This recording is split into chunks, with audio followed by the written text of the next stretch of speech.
नमस्कार, मैं हिंदू लोक सेवा संस्था की तरफ से आपका राष्ट्रीय बाल सनातनी वक्ता माधव पांडे। आज सुंदरकांड हुआ है, तो मैं आप सबों को बताना चाहता हूँ कि सुंदरकांड क्या है।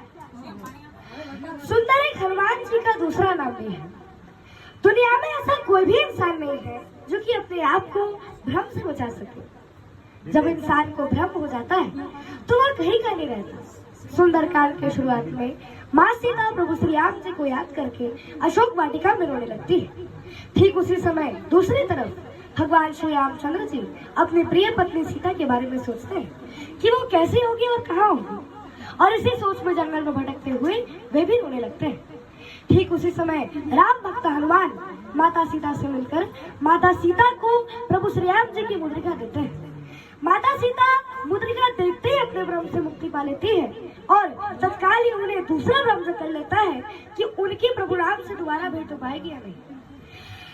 और ठीक उसी समय दूसरी तरफ हनुमान जी माता सीता से मिलकर प्रभु श्री राम जी को माता सीता के बारे में बताते हैं, तो प्रभु श्री राम जी को भी इस भ्रम से मुक्ति मिलती है और उन्हें भी एक दूसरा भ्रम कर लेता है कि उनकी सीता जी से दोबारा भेंट हो पाएगी या नहीं। अतः श्री राम और श्री सीता जी के लगे इस भ्रम को छुटकारा दिलाने वाला ही सुंदरकांड है। तो अब प्रश्न है कि सुंदरकांड का भाव क्या है।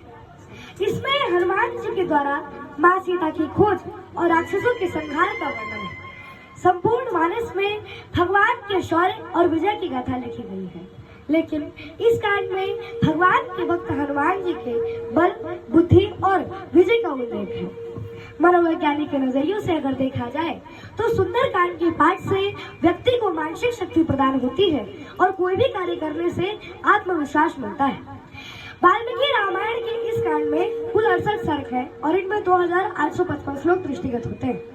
धार्मिक दृष्टि से देखा जाए तो यह सुंदरकांड का परायण समाज बहुधा प्रचलित है। तो अब प्रश्न है कि इस कांड का नाम सुंदरकांड क्यों पड़ा। लंका में 3 पर्वत थे जो कि त्रिकुटांचल पर्वत पर बसी हुई थी। पहला था सुमेर पर्वत, जहाँ के मैदान पर युद्ध हुआ था। दूसरा था नील पर्वत, जहाँ पर राक्षसों के महल थे, और तीसरा था सुंदर पर्वत, जहाँ पर अशोक वाटिका थी और जहाँ रावण ने माता सीता को रखा था, और वहीं हनुमान जी की भेंट माता सीता से हुई थी। इसलिए इस कांड का नाम सुंदरकांड के नाम से प्रचलित किया गया। हनुमान जी को जामवंत जी ने तथा सभी मानव सेना ने याद दिलाया, स्मरण कराया कि आपका जन्म तो बड़े बड़े कार्य को करने के लिए हुआ है। तब हनुमान जी अपने आप को जागृत किए, तभी सुंदरकांड का प्रारंभ हुआ। कि कथा प्रारंभ होत है, सुनो वीर हनुमान, राम लखन जानकी करो सदा कल्याण।